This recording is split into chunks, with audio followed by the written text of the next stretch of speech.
Hi friends, आज हम मध्यकालीन भारत के इतिहास का एक बहुत ही इंपॉर्टेंट टॉपिक का नाम है विजयनगर साम्राज्य या विजयनगर एम्पायर के बारे में काफी डिटेल से चर्चा करेंगे। आप हमारे साथ बने रहेंगे तो आपको इसके बारे में काफी अच्छी जानकारी प्राप्त होगी। तो शुरुआत करते हैं आज का टॉपिक। विजयनगर साम्राज्य हमारे 1336 में स्थापित हुआ था और कब तक चला था? 1646 ईस्वी तक। और ये हमारे दक्षिण भारत में एक शक्तिशाली हिंदू साम्राज्य था। आप इसे याद रखेंगे, ये कैसा साम्राज्य था? ये एक हिंदू साम्राज्य था जो हमारी क्या है, बहमनी सल्तनत के समकालीन था। मतलब उसी समय हमारी बहमनी सल्तनत भी कार्य कर रही थी जो हमारे मध्य भारत के अंदर। तो आप इसे याद रखेंगे, दक्षिण भारत में तो हमारे कौन? विजयनगर साम्राज्य था।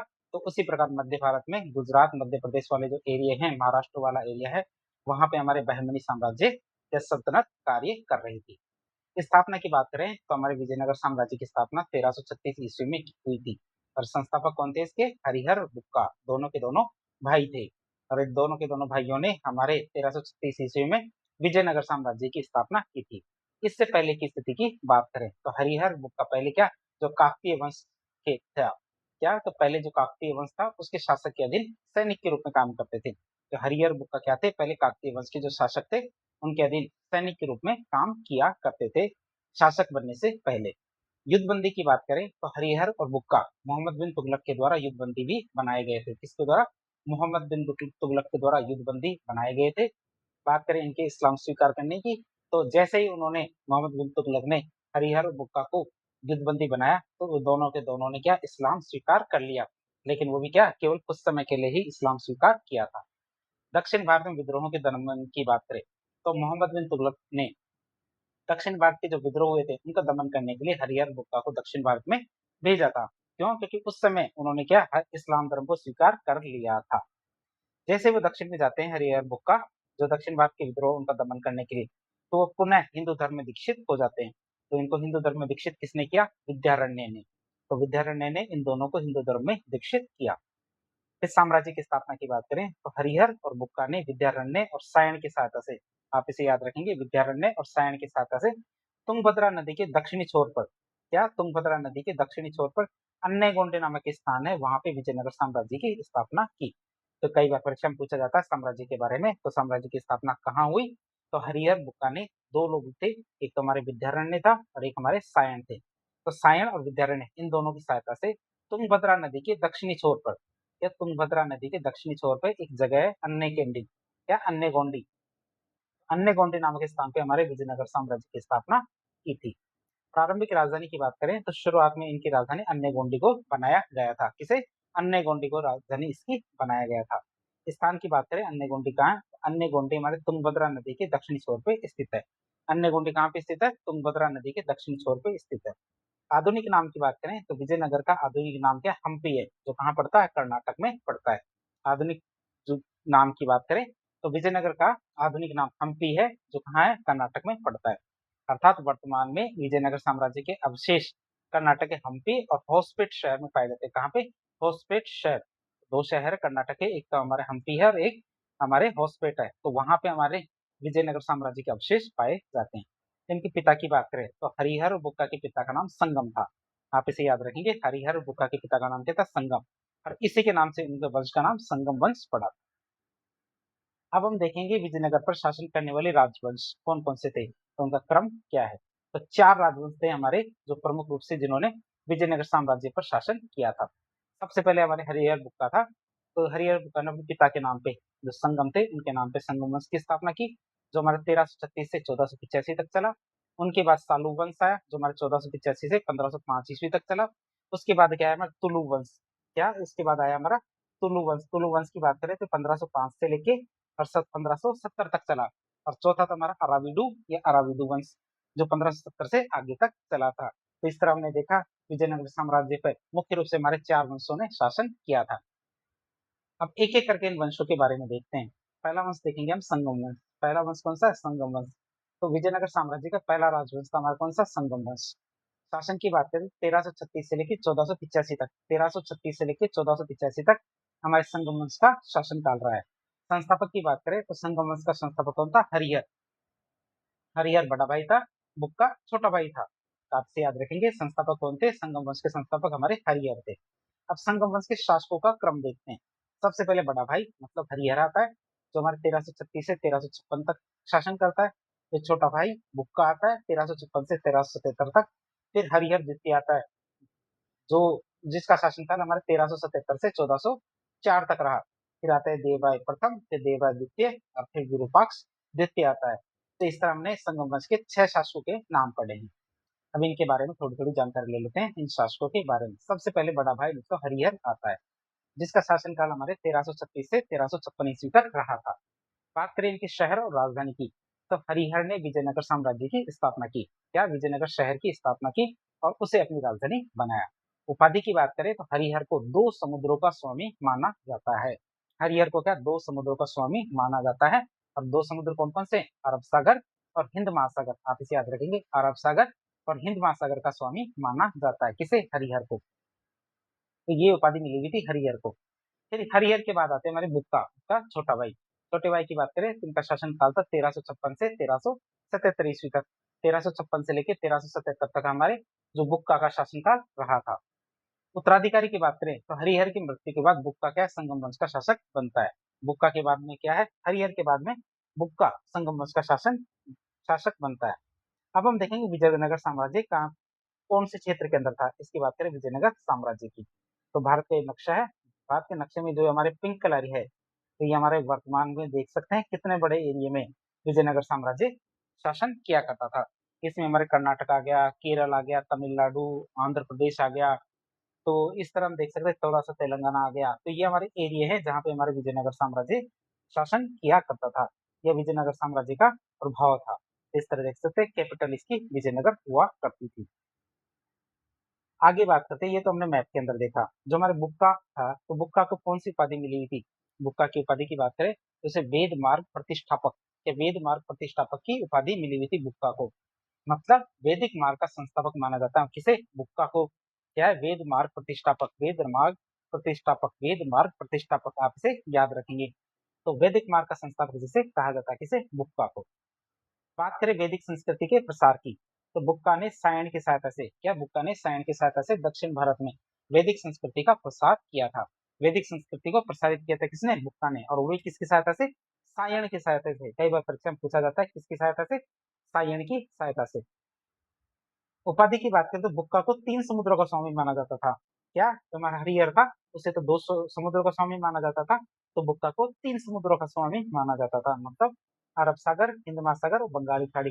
हरिहर के समय क्या बंगाली खाड़ी नहीं थी, लेकिन बुक्का के समय बंगाली खाड़ी भी आ जाती है। सायन की बात करें, सायन क्या है? तो सायन को भारत में वेदों का भाष्यकार कहा जाता है। सायन को क्या भारत में क्या वेदों का भाष्यकार कहा जाता है। कुमारकंपा की बात करें तो बुक्का के बेटे कुमारकंपा ने हरिहर के शासनकाल में मदुरई को जीत लिया था। आपको ये भी पता होना चाहिए कि बुक्का की जो बेटा था कुमारकंपा, तो कुमारकंपा ने क्या किया? तो उनके बड़ी भाई का शासन था हरिहर का शासन, तो उसी शासन में क्या मदुरई को जीत लिया था। फिर गंगा देवी की पुस्तक की बात करें तो कुमारकंपा की पत्नी थी गंगा देवी।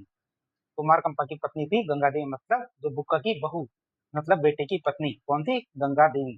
उन्होंने मदुरई जीत के उपलक्ष्य में मदुरई विजयम या मदुरा विजयम नामक एक पुस्तक लिखी थी। इस किताब का नाम आप याद रखेंगे, मदुरई विजयम किसने लिखी थी? गंगा देवी ने। और गंगा देवी कौन थी? कुमारकंपा की पत्नी। और कुमारकंपा कौन था? बुक्का का बेटा। इसके बाद अगला शासक आता हमारा हरिहर द्वितीय। क्या? अगला शासक आता हरिहर द्वितीय, जिसका शासनकाल हमारे 1377 से 1404 ईस्वी तक रहा। शासनकाल की बात करें कब से कब तक? 1377 से 1404 ईस्वी तक हमारे हरिहर द्वितीय का शासनकाल रहा। बात करें इनकी उपाधि की, तो इन्हें हरिहर द्वितीय को कौन सी उपाधि मिली हुई थी? महाराजा धीराज। उपाधि का नाम था महाराजा धीराज, इनको उपाधि मिली हुई थी। पहले शासक की बात करें तो हरिहर द्वितीय संगम वंश का पहला शासक था जिसने महाराजा धीराज की उपाधि धारण की थी।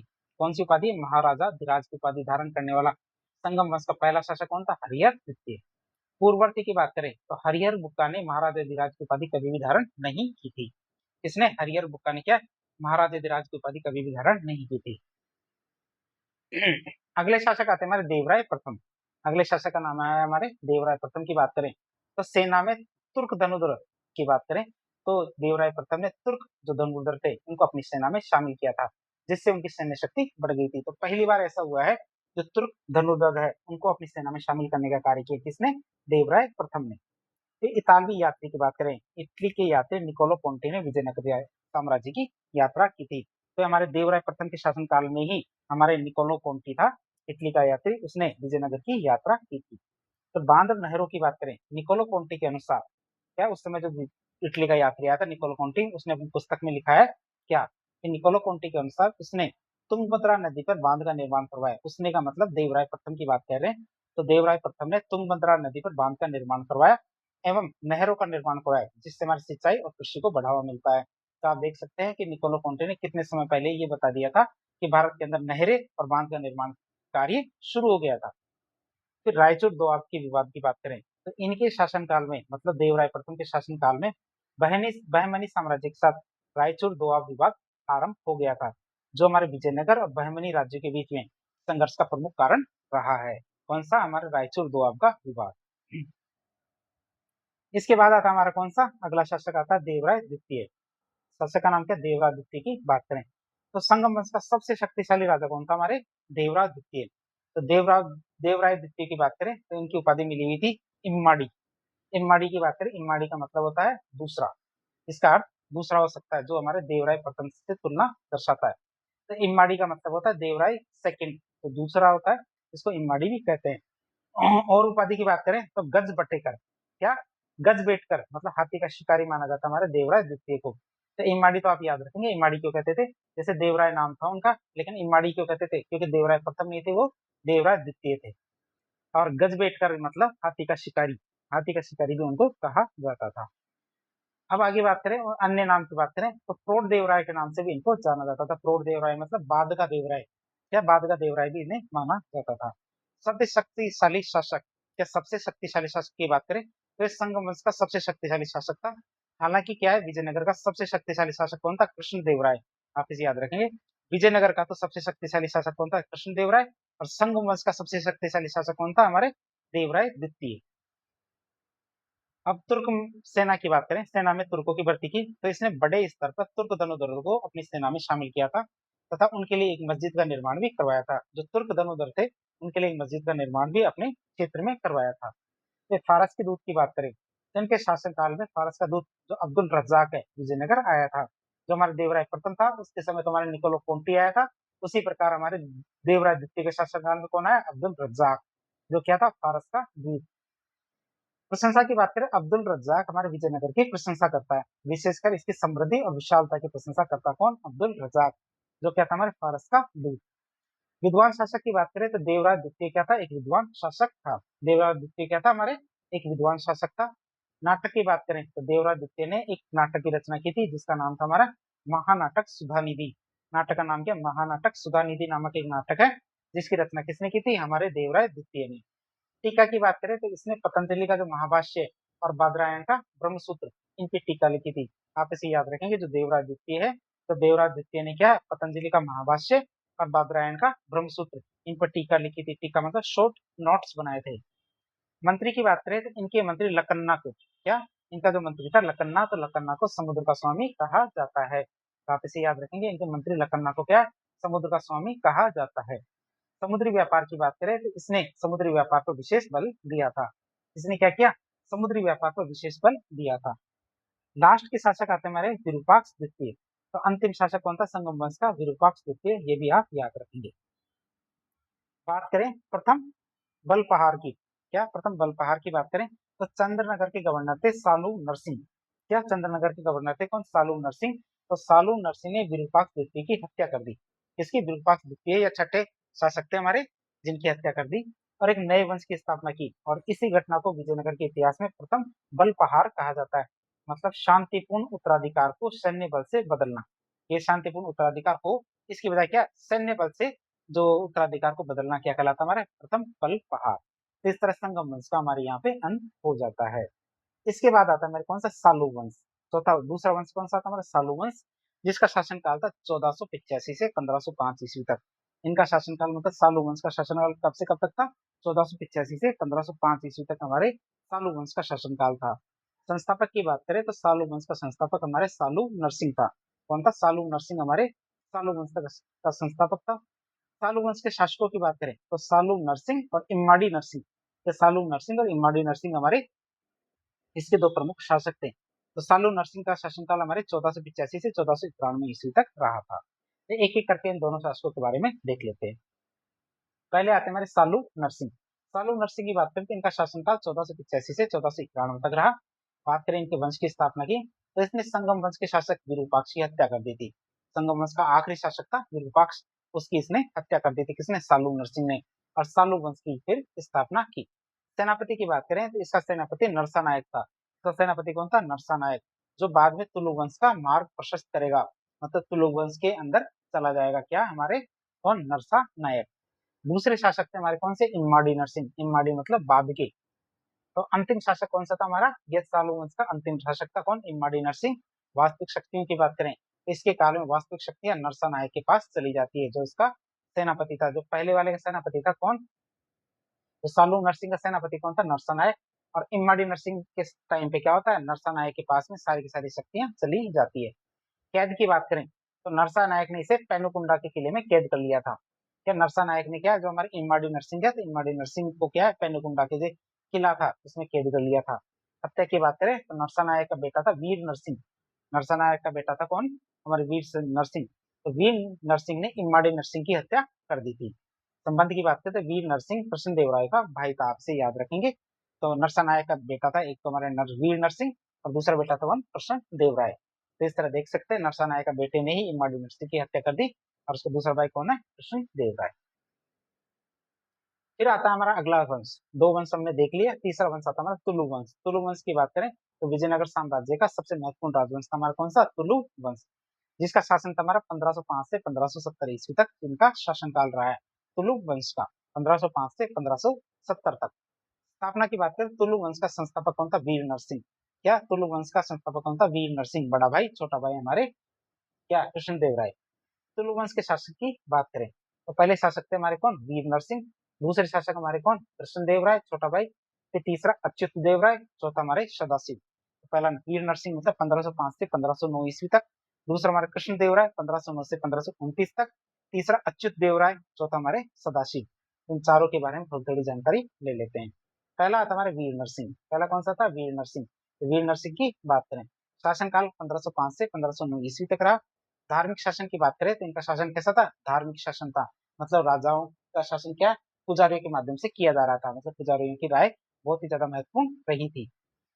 फिर बात करें युद्ध प्रिय राजा, तो इसने अपनी प्रजा को युद्ध प्रिय बनाया, मतलब लड़ने के लिए हमेशा आतुर रखा। इसने हमारे वीर नरसिंह ने, जिसका शासन हमारे 1505 से 1509 तक रहा था।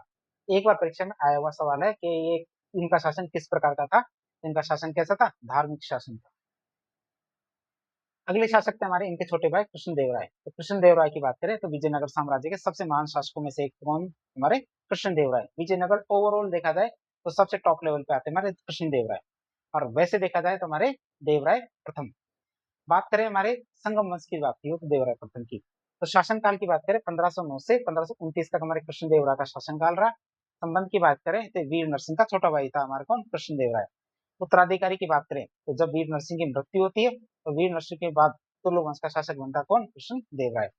फिर गजपति जो वंश है उस पर विजय प्राप्त की, तो इसने क्या किया? कृष्ण देवराय ने उड़ीसा के गजपति वंश के शासक रुद्र प्रताप को 4 बार हराया था। ये भी आप याद रखेंगे। जो हमारा रुद्र प्रताप है, और ये कौन है? गजपति वंश का शासक। कहाँ का?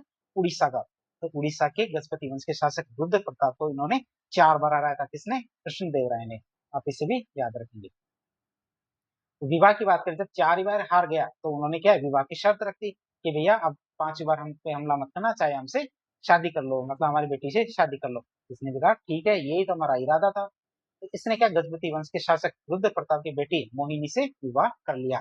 फिर आना ये हुआ कि 5वां आक्रमण हमारे उड़ीसा पे नहीं किया। पुर्तगाली से मित्रता की बात करें तो इसने पुर्तगाली से मित्रता की, और पुर्तगाली गवर्नर था हमारा अल्बुकर्क। या अल्बुकर्क इसका मित्र था। जो पुर्तगाली गवर्नर था अल्बुकर्क इसका मित्र था, मतलब जो हमारा कृष्ण देवराय था इसका मित्र था। किला बनाने की अनुमति की बात करें तो इसने पुर्तगाली को भटकल में, क्या पुर्तगाली को कहाँ पे? भटकल में किला बनाने की अनुमति दे दी थी।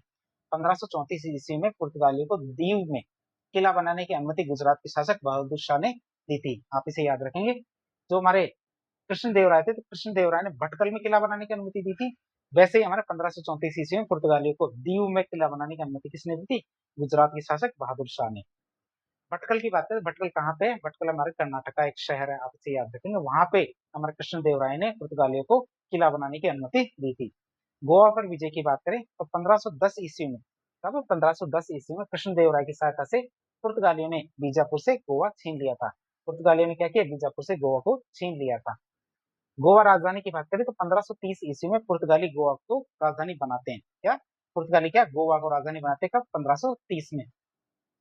तो ये इससे पहले हमने देख लिया था 1510 ईस्वी में कृष्णदेवराय की सहायता से पुर्तगालियों ने बीजापुर से गोवा छीन लिया था। अब 20 साल बाद में क्या है, पुर्तगालियों ने गोवा को अपनी राजधानी बना ली। बात करें इनकी यात्रियों की, तो पुर्तगाली यात्री की बात करें तो इनके शासनकाल में पुर्तगाली भारत आए थे। तो पुर्तगाली यात्री कौन कौन से थे जो भारत आए थे? पहले यात्री थे हमारे डोमिंगो पायस, जिसने विजयनगर की भव्यता का काफी अच्छा वर्णन किया है। किसने? डोमिंगो पायस ने। फिर आते हमारे कप्तान बारबोस, तीसरे आते हैं फाइदर लुई। तो तीन हमारे पुर्तगाली यात्री हैं जो हमारे कृष्णदेवराय के टाइम पे भारत आते हैं, मतलब विजयनगर साम्राज्य में आते हैं। सबसे शक्तिशाली शासक की बात करें तो विजयनगर का सबसे शक्तिशाली शासक था कौन? हमारे कृष्णदेवराय की बात करें। विद्वान शासक की बात करें तो कृष्णदेवराय क्या एक विद्वान शासक भी था। कृष्णदेवराय की उपाधियों की बात करें तो कृष्णदेवराय को कई उपाधियां दी गई थी, जैसे हमारे एक तो अभिनव भोज। अपने अभिनव भोज की बात करें तो अपने आप को राजा भोज से तुलना करके उन्होंने अपना नाम अभिनव भोज रखा था। दूसरा नाम उन्होंने रखा आंध्र भोज, मतलब तेलुगु साहित्य में उनके योगदान की वजह से उन्हें आंध्र भोज कहा जाता था। यवन राज स्थापना आचार्य, या यवन राज स्थापना आचार्य की बात करें तो यवन राजाओं को हराने वाला, यवन राजाओं को पराजित करने वाला यवन राज स्थापना आचार्य। तो हमारे कृष्णदेवराय की तीन उपाधियां देखी हमने, एक तो हमारा अभिनव भोज, दूसरा आंध्र भोज और तीसरा यवन राज स्थापना आचार्य। पुस्तकों की बात करें कृष्णदेवराय की पुस्तकें देखें तो पहली पुस्तक आती है हमारे आमुक माल्यद। क्या आमुक माल्यद की बात करें तो ये हमारी किस भाषा में लिखी गई थी? तेलुगु भाषा में। तेलुगु भाषा में कौन सी किताब लिखी गई थी? आमुक माल्यद। ये पुस्तक है 5 तेलुगु महाकाव्य में से एक है, जो तेलुगु के 5 महाकाव्य है उनमें से एक है हमारे कौन सी? आमुक माल्यद। इस पुस्तक में क्या वैष्णव जो धर्म है इसकी जानकारी मिलती है, मतलब जो हमारे अलवार संत है, अलवार संतों के बारे में जानकारी हमें किससे मिलती है? आमुक माल्यद से। एक पुस्तक उन्होंने लिखी थी उषा पढ़ने, उषा पढ़ने मतलब उषा की शादी। तो ये तुम्हारी किस भाषा में लिखी? संस्कृत भाषा में। जाम्बवती कल्याणम संस्कृत शब्द है, जाम्बवती कल्याणम, तो हमारी ये भी हमारे संस्कृत भाषा में लिखी गई थी। जो अमुक माल्यद है ये हमारे तेलुगु में लिखी गई थी, बाकी हमारे सब संस्कृत में लिखी थी। मदलास चरित्र, क्या मदलास चरित्र की बात करें तो ये हमारी संस्कृत भाषा में लिखी गई थी। रस मंजरी ये हमारे संस्कृत भाषा में लिखी गई किताब थी। तो इस तरह हमने जो विजय देव राय है तो उनकी पुस्तकों का नाम देखे, कई बार परीक्षा में पूछा जाता है। उनका साहित्य अमुक माल्यद तेलुगु में लिखी गई थी और इसमें क्या अलवार संतों की जानकारी मिलती है। उषा परिणय, जाम्बवती कल्याणम, मदलास चरित्र और रस मंजरी ये सब के सब संस्कृत भाषा में लिखी गई पुस्तकें थी। किसने लिखी थी? कृष्णदेव राय ने। तो अलग अलग भाषाओं में साहित्य की बात करें तो इनके समय तेलुगु, संस्कृत, कन्नड़ तीनों भाषाओं में साहित्य की रचना की गई थी। तीनों भाषाओं में साहित्य की रचना की गई, कौन कौन सी? वो भी तेलुगु, संस्कृत और कन्नड़। राज्य की भाषा की बात करें तो विजयनगर साम्राज्य की राज्य की भाषा क्या थी? कन्नड़। आप इसे याद रखेंगे, क्यों? कर्नाटक वाला क्षेत्र है ये। क्लासिकी युग की बात करें तो इनके काल को तेलुगु भाषा का क्लासिकी युग मतलब गोल्डन पीरियड कहा जाता है। आप इसे याद रखेंगे, जो तेलुगु भाषा का क्लासिकी किनका काल माना जाता है? विजयनगर साम्राज्य के जो हमारे कृष्णदेवराय का काल है, तो उसे तेलुगु भाषा का क्लासिक युग माना जाता है। इनके समय पे क्या है? अष्टदिग्गज थे। क्या थे? अष्टदिग्गज थे। इनके दरबार में अष्टदिग्गज थे, मतलब 8 महान कवि। इनके दरबार में 8 महान कवि थे, और वो महान कवि कौन कौन से थे? एक तो हमारे क्या थे? अल्लासानी पेडन्ना। या अल्लासानी पेडन्ना की बात करें, जिसे क्या है हमारे तेलुगु कविता का पितामह कहा जाता है। तेलुगु कविता का पितामह किसे कहा जाता है? अल्लासानी पेडन्ना को, जो हमारे आंध्र कवि पितामह के रूप में भी जाने जाते हैं। इनकी पुस्तकों की बात करें तो मनुचरित्र, जो स्वरोचित संभव, हरिकथि हरिकथा सार, ये हमारी पुस्तक है अल्लासानी पेडन्ना की। एक तो मनुचरित्र और एक हरिकथा सार। दूसरी हमारे कवि थे हमारे कौन? तेनाली रामाकृष्ण। तेनाली रामाकृष्ण की बात करें तो इनकी पुस्तक थी पांडुरंग महाकाव्य। क्या? पांडुरंग महाकाव्य। ये हमारे तेलुगु भाषा के जो 5 महाकाव्यों में से एक है। तो इस तरह हमने देखा आमुक्त माल्यद पहली महाकाव्य है, तो दूसरा हमारे कौन सा? पांडुरंग महात्म्य। फिर आता है हमारा अगला कवि, तो हमने अष्ट कवि की बात करें, अष्ट कवि की अवधारणा थी हमारी कहाँ की? जो कृष्णदेवराय के, तो उसमें तीसरे कवि थे कौन? हमारे दुर्जटी। दुर्जटी की बात करें तो इनकी पुस्तक थी काल हस्ती महात्म्य, या काल हस्ती महात्म्य और वसुचरित। काल हस्ती महात्म्य और वसुचरित हमारे दुर्जटी की पुस्तकें थी। एक नंदी तिम्मन थे, नंदी तिम्मन की किताब थी हमारे परिजात हरण। नंदी तिम्मन की पुस्तक कौन सी थी? परिजात हरण। फिर भट्ट मूर्ति की बात करें, 5वें कवि, तो इनकी पुस्तक थी नरस भूपालियम। नरस भूपालियम हमारे भट्ट मूर्ति की पुस्तक थी। छठे थे हमारे अय्यल राजू रामचंद्र या राम भद्रुदु। ये अय्यल राजू रामचंद्र की बात करें तो इनकी पुस्तक थी रामाबुद्दियम या रामाभ्युदयम। हमारे अय्यल राजू रामचंद्र की पुस्तक थी। पिंगलीश्वरण की बात करें तो इनकी पुस्तक थी रामाभ्युदयम या फिर राघव पांडियम या पांडवियम। राघव पांडवियम या गरुड़ प्रणाम या गरुड़ पुराण। तो हमारे पिंगलीश्वरण की पुस्तक थी कौन सी, रामाबुद्दियम या राघव पांडवियम या हमारे गरुड़ पुराण। और आठवें कवि थे हमारे मादेगिरी। क्या आठवें कवि थे हमारे मादेगिरी मलन्ना। आठवें कवि थे हमारे मादेगिरी मलन्ना जिनकी पुस्तक थी राजशेखर चरित। तो इस तरह अष्ट कवि की अवधारणा जो हमारे कृष्ण देव राय के समय देखी जाती है, उनमें 8 कवि कौन कौन से थे। पहले कवि थे हमारे अल्लासानी पेडन्ना, दूसरे थे हमारे तेनाली रामकृष्णा, तीसरा दुर्जटी, चौथा नंदी तिम्मन, पांचवा भट्टमूर्ति, छठा अय्यल राजू रामचंद्र, सातवें हमारे पिंगलीश्वरन और आठवें मादेगिरी मलन्ना। बात करें इनके समय के जो मंदिर की, तो कृष्ण देव राय ने विजयनगर में विठल मंदिर का निर्माण करवाया था। किसका, विठल मंदिर का निर्माण करवाया था कृष्ण देव राय ने। कहाँ पे, विजयनगर में। संगीतमय स्तंभ की बात करें, जो विठल मंदिर है, तो विठल मंदिर के जो स्तंभ है वो संगीतमय स्तंभ कहलाते हैं, मतलब उनसे संगीत आता है। भूमि अनुदान की बात करें तो इसने, मतलब कृष्ण देव राय की बात करें तो इन्होंने ब्राह्मणों और मंदिरों को भूमि का अनुदान या दान किया था। अनुदानित भूमि की बात करें तो ब्राह्मणों और मंदिर को अनुदान दी जाने वाली भूमि को देवदेह या ब्रह्मदेह कहा जाता था। शिक्षा के विकास की बात करें तो इनके समय शिक्षा का विकास हुआ था और शिक्षा मंदिर क्या शिक्षा के केंद्र में विकसित हुए थे, मतलब शिक्षा का केंद्र के रूप में कहा दी जाती थी, शिक्षा मंदिरों में दी जाती थी। तो इन्हीं के समय शिक्षा का बहुत ज्यादा विकास हुआ था। अगले शासक आते हैं कृष्ण देव राय के बाद में अच्युत देव राय। कौन से शासक आते हैं, अच्युत देव राय। अच्युत देव राय की बात करें तो इनका राज्याभिषेक कब हुआ, तो इन इसने मतलब अच्युत देव राय ने अपना राज्याभिषेक तिरुपति बालाजी मंदिर में करवाया था। आप देख सकते हैं कहाँ इन्होंने अपना राज्याभिषेक करवाया, तिरुपति बालाजी मंदिर में। नायकों पर नियंत्रण की बात करें तो इसने नायकों पर नियंत्रण करने के लिए महामंडलेश्वर नामक एक अधिकारी की नियुक्ति की थी। किसपे, नायकों पर नियंत्रण करने के लिए इन्होंने महामंडलेश्वर नामक एक अधिकारी था, उसकी नियुक्ति की थी। फिर विदेशी यात्री की बात करें तो इनके शासनकाल में, मतलब अच्युत देव राय के शासनकाल में विदेशी यात्री जो पुर्तगाली था नूनीज, उन्होंने विजयनगर की यात्रा की थी। किसने, नूनीज ने विजयनगर की यात्रा की थी। फिर आते हैं हमारे कौन से, सदाशिव। फिर अगले शासक कौन से आते हैं, सदाशिव। अच्युत देव राय के बाद आते हैं हमारे सदाशिव। सदाशिव की बात करते हैं, इनका संरक्षक कौन था, राम राय था। सदाशिव का संरक्षक कौन था, राम राय। हस्तक्षेप की बात करें तो राम राय क्या, पड़ोसी राज्यों के मामलों में अत्यधिक हस्तक्षेप किया करता था। राम राय क्या था, हमारे पड़ोसी राज्य होते थे उनके मामलों में अत्यधिक हस्तक्षेप किया करता था, जो हमारे तालीकोटा के युद्ध का एक प्रमुख कारण बना था। तो ये अतिरिक्त हस्तक्षेप है, इसी वजह से हमारे तालीकोटा का युद्ध होता है। तो बात करें तालीकोटा के युद्ध की, जिसके और क्या क्या नाम है। तालीकोटा का युद्ध हमारे राक्षस तंगड़ी बन्नेहट्टी का युद्ध भी कहलाता है। तो तालीकोटा के युद्ध को राक्षस तंगड़ी और बन्नेहट्टी का युद्ध भी कहते हैं, जो कब हुआ था, 1565 ईस्वी में। तो ये युद्ध है, तो ये युद्ध हमारे विजयनगर साम्राज्य के पतन का कारण बनता है। समय की बात करें तो 1565 ईस्वी में ये युद्ध होता है। किस किस के बीच होता है, तो विजयनगर बनाम बीजापुर का बीच में ये युद्ध होता है। बीजापुर तो हेड होता है, बाद में हमारे इससे कौन कौन जुड़ जाते हैं, अहमदनगर, गोलकुंडा, बीदर। लेकिन बरार, आप इसे याद रखें, बरार इसमें शामिल नहीं था। तो हमारे बीजापुर जो बहमनी साम्राज्य था, तो बहमनी साम्राज्य में 5 राज्य थे। तो 5 राज्य थे कौन कौन से, एक तुम्हारे कौन सा था, बीजापुर था, अहमदनगर, गोलकुंडा और बीदर। एक था बरार, ये बरार भी यहाँ है। तो बरार भी इसमें शामिल था बहमनी साम्राज्य में। लेकिन तालीकोटा या फिर हमारे राक्षस तंगड़ी का जो युद्ध था, इसमें बरार ने हिस्सा नहीं लिया था। तो गैर शामिल राज्य की बात करें तो बरार राज्य ने इस युद्ध में हिस्सा नहीं लिया था। तो राम राय की मृत्यु की बात करें तो राम राय इसमें क्या है, लड़ता हुआ मारा गया और विजयनगर की इसमें हार होती है। बात करें विजयनगर की, इसके अंदर हार हुई क्यों, क्योंकि विजयनगर के 2 सैनिकों ने विजयनगर के साथ क्या धोखा या विश्वासघात किया था। आखिरी वंश आता हमारे इसका विजयनगर साम्राज्य का अराविदु वंश। क्या, अराविदु वंश हमारे आखिरी वंश था। तो विजयनगर साम्राज्य का अंतिम राजवंश था अराविदु वंश, जिसका शासनकाल केवल 1 साल था, मतलब 1 साल नहीं, 1570 ईस्वी से आगे तक रहा था। स्थापना की बात करें 1570 ईस्वी में तिरुमल ने क्या, अराविदु वंश की स्थापना की थी। किसने, तिरुमल ने अराविदु वंश की स्थापना की थी। नाम आप याद रखेंगे, तिरुमल। तो तिरुमल ने क्या किया, अराविदु वंश की स्थापना की थी। संबंध की बात करें तो तिरुमल कौन था, राम राय का भाई था। राजधानी की बात करें तो इसने पेनुकुंडा को अपनी राजधानी बनाई थी। किसे, पेनुकुंडा को अपनी राजधानी बनाई थी तिरुमल ने। और तथ्यों की बात करें, अंतिम शासक कौन था, तो विजयनगर साम्राज्य का अंतिम शासक था रंगवट। जिसके बाद जो हमारे विजयनगर साम्राज्य खत्म हो जाता है, तो हमारा अंतिम शासक कौन था, रंगभट्ट। और अंतिम राजधानी कौन सी थी, हमारी चंद्रगिरी।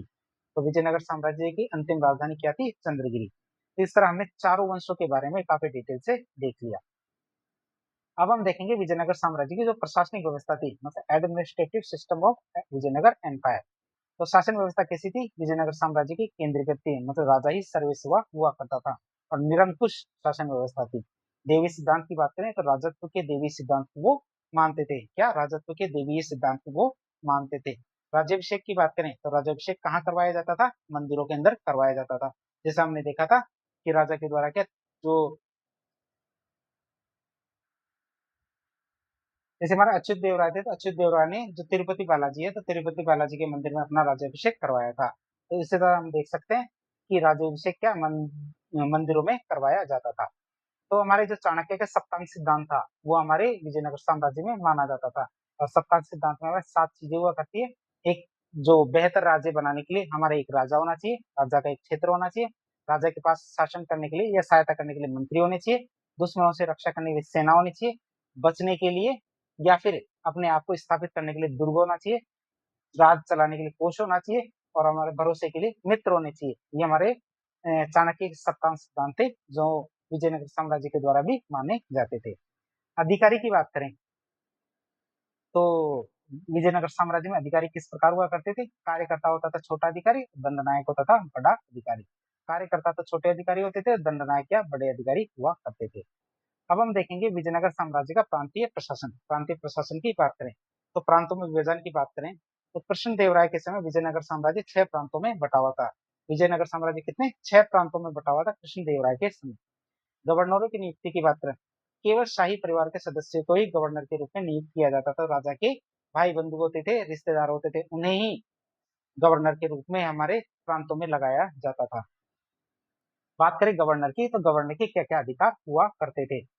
तो प्रांतीय गवर्नर के अधिकारों की बात करें तो प्रांतीय गवर्नर को सिक्का चलाने का अधिकार होता था, मतलब अपने अपने सिक्के अपने अपने क्षेत्र के अंदर या प्रांत के अंदर चला सकते थे। प्रांतीय गवर्नर को कर लगाने का अधिकार था। प्रांतीय गवर्नर को भूमि दान देने का भी अधिकार था। प्रांतीय गवर्नर केंद्रीय कानून को समाप्त करके अपना कानून भी लागू कर सकते थे, जो उनकी सबसे बड़ी स्वायत्ता मानी जाती है।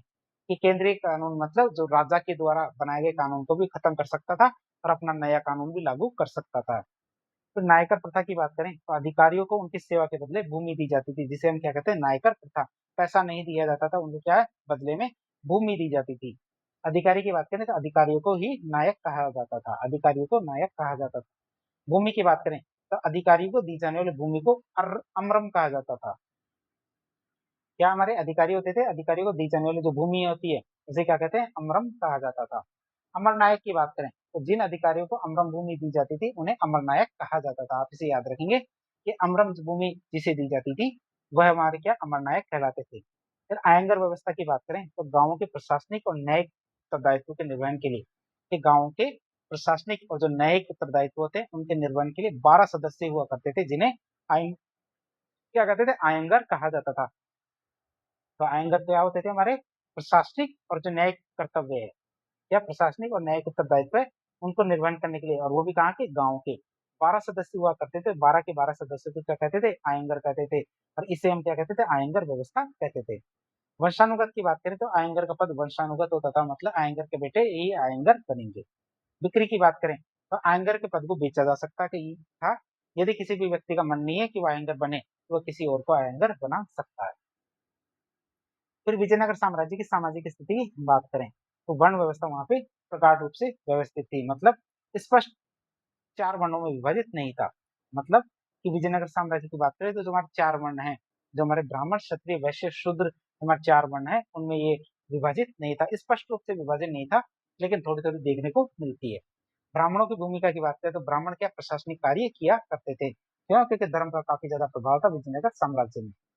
कारीगर की बात करें तो कारीगरों को वीर पांचाल कहा जाता था। उत्तर भारतीय की बात करें, उत्तर भारतीय को बड़वा कहते थे। यहाँ के लोग क्या है, उत्तर भारतीयों को बड़वा कहते थे।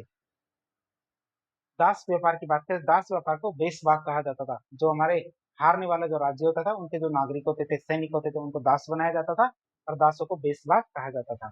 उनके समय में महिलाओं की स्थिति की बात करें तो उसके समय महिलाओं की स्थिति अच्छी थी। महिलाओं को अंगरक्षकों के रूप में नियुक्त किया जाता था, मतलब फीमेल गार्ड भी नियुक्तियां दी जाती थी। महिलाओं को प्रशासनिक पदों पर नियुक्त किया जाता था और महिलाओं को शिक्षा का अधिकार था। तो ये सबसे अच्छी बात है हमारे विजयनगर साम्राज्य की। तो विजयनगर साम्राज्य में महिलाओं की स्थिति अच्छी थी। महिलाओं को अंगरक्षक के रूप में नियुक्त किया जाता था। महिलाओं को प्रशासनिक पदों पर भी नियुक्त किया जाता था और महिलाओं को शिक्षा का अधिकार भी था। सती प्रथा की बात करें तो विदेशी यात्रियों के अनुसार सती प्रथा का यहाँ पे प्रचलन था। क्या विजयनगर साम्राज्य में हमारे सती प्रथा का भी प्रचलन था। देवदासी प्रथा की बात करें तो देवदासी प्रथा का प्रचलन था यहाँ पे, जिसे मंदिरों के द्वारा नियंत्रित किया जाता था। देवदासी प्रथा का जो प्रचलन हमारे विजयनगर साम्राज्य में देखने को मिलता है, जिसे क्या मंदिरों के द्वारा ही नियंत्रित किया जाता था। वेश्यावृत्ति की बात करें तो विजयनगर साम्राज्य में वेश्यावृत्ति का भी प्रचलन था, तो राज्य के द्वारा नियंत्रित की जाती थी। तो राजस्व का स्रोत हुआ करता था हमारा वेश्यावृत्ति। क्षत्रिय शब्द की बात करें तो क्षत्रिय शब्द का उल्लेख यहाँ पे नहीं मिलता, बल्कि हमारे नायकों को ही योद्धा वर्ग माना जाता था। वहां पे क्या नायक होते थे, नायकों को योद्धा वर्ग माना जाता था। क्यों? क्योंकि यहाँ क्षत्रिय शब्द का उल्लेख हमारे विजयनगर साम्राज्य में नहीं मिलता है। अब हम देखेंगे विजयनगर साम्राज्य की स्थापत्य कला। तो विजयनगर की मंदिर स्थापत्य कला अपने भव्य गोपुरमों और जो हमारा अलंकृत स्तंभ है इसके लिए प्रसिद्ध है। यदि आप विजयनगर की स्थापत्य कला देखना चाहते हो तो मंदिरों में आइए और गोपुरम देखिए और हमारे स्तंभ देखिए, तब आपको पता चलेगा कि इनकी स्थापत्य कला किस लेवल की है। शैली की बात करें तो विजयनगर के मंदिर स्थापत्य शैली को द्रविड़ शैली कहते हैं। तो विजयनगर की मंदिर स्थापत्य शैली को क्या द्रविड़ शैली कहते हैं, जो द्रविड़ शैली का ही एक हिस्सा है। द्रविड़ शैली की शुरुआत की बात करें तो पल्लव वंश जो हमारे महेंद्र वर्मन प्रथम थे, इनके शासन काल में द्रविड़ शैली की शुरुआत हुई थी। किसके? पल्लव वंश के शासक महेंद्र वर्मन प्रथम के। चोलों के योगदान की बात करें तो चोलों ने द्रविड़ शैली का विकास करके ऊंचे विमानों का निर्माण कराया।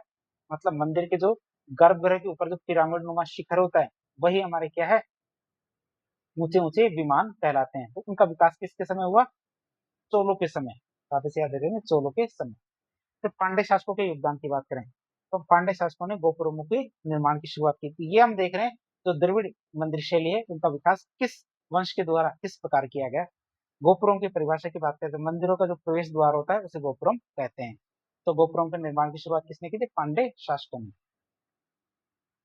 राय गोपुरम की बात करें तो विजयनगर के काल में विजयनगर के काल में भव्य गोपुरम का निर्माण किया गया, जिसे राय गोपुरम कहा जाता था, मतलब शाही गोपुरम कहा जाता था। द्रविड़ शैली के विकास की बात करें तो विजयनगर के काल में द्रविड़ शैली पूर्णतः विकसित हो गई थी, जिसे प्रविड़ शैली भी कहा गया था। स्तंभ की बात करें तो विजयनगर के स्तंभ एकाश में होते थे, मतलब एक ही पत्थर से मिलकर बने होते थे, मतलब एक ही पत्थर से मिलकर बने होते थे। स्तंभों पर आकृति की बात करें तो विजयनगर के स्तंभों पर ग्याली नामक एक काल्पनिक आकृति बनी होती थी। क्या? ग्याली नामक एक काल्पनिक आकृति बनी होती थी। पौराणिक पशु जैसी आकृति होती ग्याली। तो हमारे विजयनगर के जो स्तंभ होते थे मंदिरों के, उन मंदिरों के स्तंभों पर ग्याली नामक एक काल्पनिक आकृति बनी होती थी। बात करें इनके स्तंभों की तो इन्हें संगीतमय स्तंभ भी कहा जाता है। तो विजयनगर के कुछ स्तंभ क्या संगीतमय भी थे, जैसे हमारे विठल मंदिर के स्तंभ से संगीत निकलता है। कल्याण मंडप की बात करें तो विजयनगर काल में कल्याण मंडप का निर्माण होना शुरू हो गया था। बात करें कल्याण मंडप क्या काम आता था? कल्याण मंडप में देवताओं का विवाह कराया जाता था। कल्याण मंडप में क्या होता था? देवताओं का विवाह कराया जाता था। हनुमान मंदिर की बात करें तो विजयनगर से छोटा मंदिर, क्या विजयनगर से क्या मंदिर प्रांगण से छोटा मंदिर है, जिसे हम क्या कहते हैं? हमारा अम्मान मंदिर कहते हैं। और अम्मान मंदिर क्या देवताओं की माता का मंदिर हुआ करता है। कि विजयनगर साम्राज्य के अंदर जो मंदिर प्रांगण होता है, तो मंदिर प्रांगण में एक छोटा मंदिर भी होता है, जिसे हम क्या कहते हैं? अम्मान मंदिर कहते हैं। और अम्मान मंदिर क्या होता है? देवताओं की माता का मंदिर कहलाता है। अलंकरण की बात करें तो विजयनगर में छत और दीवारों पर क्या अलंकरण किया जाता था। गोपुरम अलंकरण की बात करें तो गोपुरमों के अलंकरण पर विशेष रूप से जोर दिया जाता था। जो गोपुरम होते थे, गोपुरमों के अलंकरण पर विशेष रूप से जोर दिया जाता था। देवराय सेकंड की बात करें तो देवराय सेकंड ने हजारा स्वामी या हजारा राम मंदिर का निर्माण करवाया था। किसने? देवराय सेकंड ने एक मंदिर का निर्माण करवाया जिसका नाम था हजारा स्वामी या हजारा राम मंदिर। और जो नागलपुर नामक एक शहर बसाया था, किसने? देवराय सेकंड ने। मंदिर के देवता की बात करें तो हजारा राम मंदिर क्या है? भगवान श्री राम का मंदिर है। क्या हजारा राम मंदिर क्या है? हमारे भगवान श्री राम का मंदिर। कृष्ण देवराय के निर्माण की बात करें तो कृष्ण देवराय ने विठल मंदिर का निर्माण करवाया था। अच्युत देवराय की बात करें तो अच्युत देवराय ने अच्युत देवराय मंदिर का निर्माण करवाया था। विरूपाक्ष मंदिर की बात करें तो विरूपाक्ष मंदिर का पुनर्निर्माण हमारे विजयनगर साम्राज्य के समय ही हुआ था। तो क्या विजयनगर में ही है हमारे विरूपाक्ष मंदिर। और लेपाक्षी मंदिर की बात करें तो लेपाक्षी मंदिर का निर्माण किसने करवाया था? विरूपन्ना और वीरन्ना नामा क्या विरूपन्ना और वीरन्ना नायक ने हमारे लेपाक्षी मंदिर का निर्माण कराया था। किसने? विरूपाक्ष और वीरन्ना नामक व्यक्ति थे, इन्होंने क्या लेपाक्षी मंदिर का निर्माण करवाया था। बात करें लेपाक्षी मंदिर की, तो लेपाक्षी मंदिर आंध्र प्रदेश के लेपाक्षी में स्थित है। आंध्र प्रदेश में लेपाक्षी नाम का जो जिला है वहां पे हमारे लेपाक्षी मंदिर स्थित है। निर्माण काल की बात करें तो लेपाक्षी मंदिर विजयनगर काल में अच्युत देवराय के शासन में बना था। कि विजयनगर काल में क्या है, अच्युत देवराय के शासन में बना था। प्रसिद्धि की बात करें तो लेपाक्षी मंदिर अपनी चित्रकला के लिए ज्यादा प्रसिद्ध है। जो लेपाक्षी मंदिर है ये क्या अपनी चित्रकला के लिए प्रसिद्ध है। नंदी की बात करें तो लेपाक्षी मंदिर में विश्व का सबसे बड़ा नंदी है। चित्र में भी आप नंदी देख सकते हो, ये लेपाक्षी मंदिर का ही नंदी है। हम्पी की बात करें तो हम्पी को यूनेस्को की विश्व विरासत सूची में शामिल किया गया है। हम्पी के मतलब पूरे के पूरे शहर को क्या है, जो यूनेस्को की विश्व विरासत सूची में शामिल किया गया है। नागलपुर की बात करें तो कृष्णदेव राय ने अपनी माता के नाम से नागलपुर नामक एक शहर बसाया था। किसने? कृष्णदेव राय ने अपनी माता के नाम से नागलपुर नामक एक शहर बसाया था। पंपा देवी मंदिर की बात करें तो पंपा देवी मंदिर हमारे विजयनगर के अंदर ही एक मंदिर है। शहर की स्थापना की बात करें तो विजयनगर शहर की स्थापना की गई। अब बात करें विजयनगर की इमारतें कौन कौन सी, मतलब शाही केंद्र के रूप में कौन कौन सी इमारतें कार्य करती थी। तो हमारे एक तो राजा का महल हुआ करता था, एक महानवमी डिब्बा हुआ करता था। बात करें इसकी तो दशहरा उत्सव के लिए एक विशाल मंच का कार्य किया करता था हमारा महानवमी डिब्बा। कमल महल या लोटस महल हुआ करता था। मस्जिद की बात करें तो शाही परिसर में हिंदू इस्लामिक समन्वय का प्रतीक हुआ करती थी एक मस्जिद। फिर हाथियों का अस्तबल होता था। पंपा देवी मंदिर जो हमारे विजयनगर के अंदर ही है। बात करें विजयनगर की शैली के संश्लेषण की, तो इन इमारतों में हिंदू इस्लामिक स्थापत्य का संश्लेषण देखने को मिलता है। जितनी भी हमारी इमारतें थी तो इन इमारतों में क्या हिंदू इस्लामिक स्थापत्य का संश्लेषण देखने को मिलता है।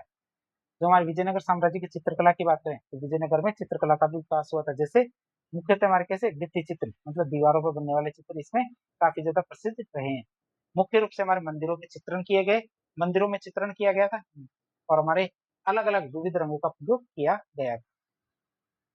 संगीत कला की बात करें तो विजयनगर शासकों के संरक्षण में संगीत कला का विकास हुआ और विजय संगीत पर अनेक रचनाएं लिखी गई थी। जैसे हमारा संगीत सर्वोदय जिसके लेखक थे हमारे लक्ष्मी नारायण, फिर हमारे संगीत सार जिसके लेखक थे सायण, स्वर मेल कलानिधि जिसके लेखक थे राम अमात्य। तो इस तरह आज इस लेक्चर के जरिए हमने मध्यकालीन भारत के इतिहास का एक बहुत ही इंपॉर्टेंट टॉपिक विजयनगर साम्राज्य के बारे में काफी डिटेल से जानने की कोशिश की।